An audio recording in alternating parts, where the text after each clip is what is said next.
Bronze Age artist, Ken Landgraf here, showing you my new perspective book. It's new because you haven't seen it. It's been out actually for years. I think I did this in the 1980s.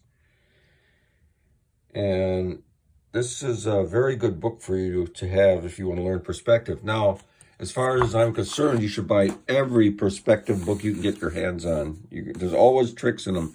But if you want the real basics, what you need to know to draw comic books, you want to get this book.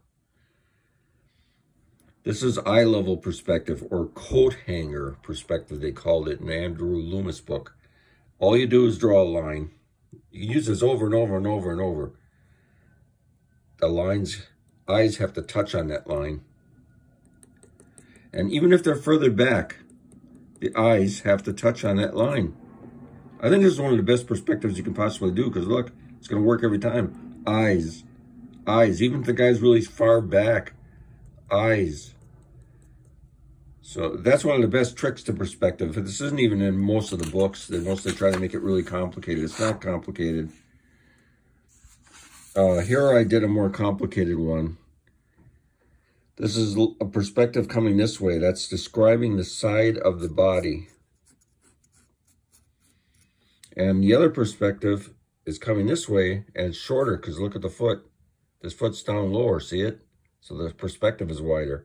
The short one is drawing the sides of things. Look, it's drawing the back, the guy's butt, the guy's knee, the guy's leg, and finally the foot. I put most of these drawings I did very diagrammic. I didn't even bother putting in a lot of detail because that's nonsense if you want to learn this. Look, here's a V perspective. All you got to do is pay attention to the first figure. How big is... You could copy this from another comic book, by the way. Doesn't matter where you take the pose from or make the pose up if you think you can do it. The main thing is, they're all in this V shape. Here's the first guy. He's the closest, so he's the tallest. This guy's further back, so he's smaller. Look, this guy's smaller. And that's all you're doing is they're all forming in this V. They use it a lot in Marvel covers. This is cool, because I did mostly the basic thrust of the perspective. This is the block formed by this.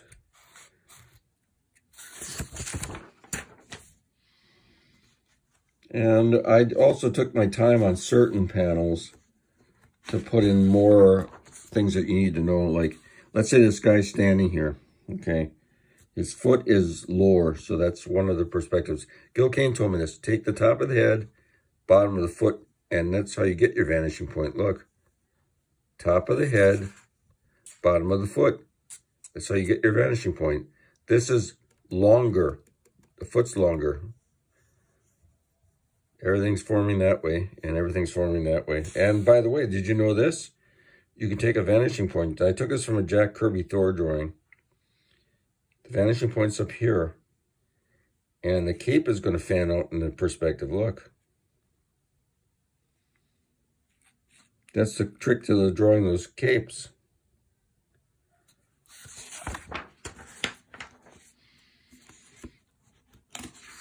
And this is pretty standard stuff. Leg is longer, leg is shorter.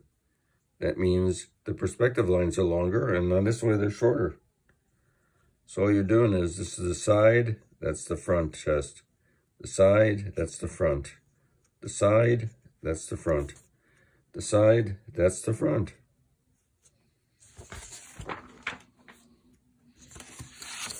And what I did here is I didn't fool around a lot. I just did very basic things that you need to know. You want to draw a figure flying?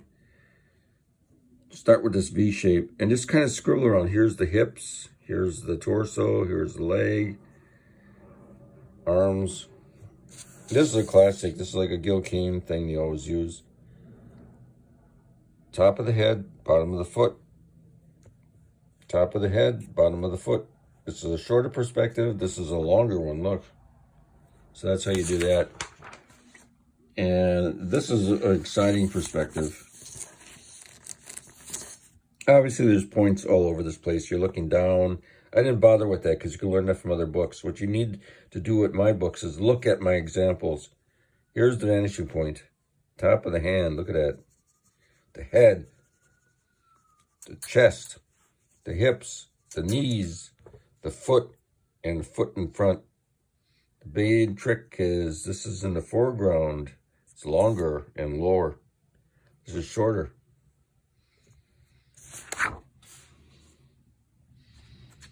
This is a classic one. You can use this over and over. Just make a V shape and figure out where the doors are going to go.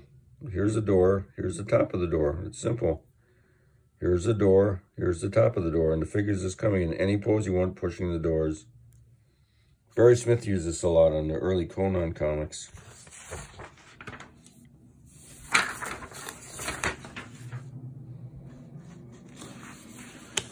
Here we got a guy coming towards a group of people. So obviously he's the tallest.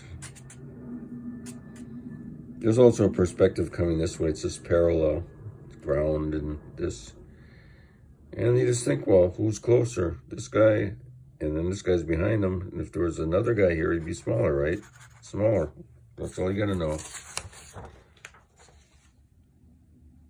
And these above angle things are kind of more complicated because you got to figure out where's the vanishing point and then take lines to form the other shapes. Again, I did this very simple so you can understand it. You trace over it. You can copy it. Here I did some actual panels that appeared in comic books. And I figured out where's the perspectives.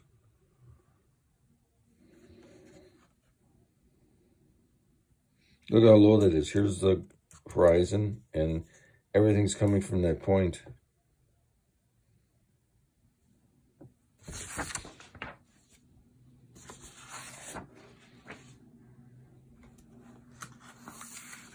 And we'll end up here.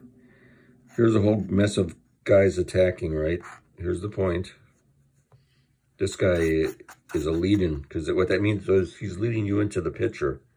They do this all the time on the Marvel covers. And all these other guys are going towards the perspective. Here's a simple one. Way in the foreground is the guy's head. It's cut off. There's another guy down here. They're all forming into that perspective.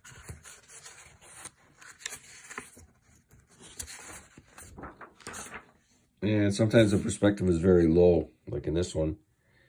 Here's the horizon line. And you're just building these up into the lines. See, that was clever with that sword. Look at that. There's a dead guy. It's the side of the block, front of the block, and top of the block. So you got to start thinking these terms of what you're seeing here. Here's the front of the hand, the side of the hand. Okay, so if you want to get a copy of this book, it's $25, $7 postage. And guess what? I'll draw your favorite comic book character in pencil on the back cover. So you're not only getting a Ken Landgraf book for only $25 and $7 postage, but you're getting a free sketch on the back worth the price of the comic book itself. It could be any character you want, the Wolverine, the She-Hulk, anything.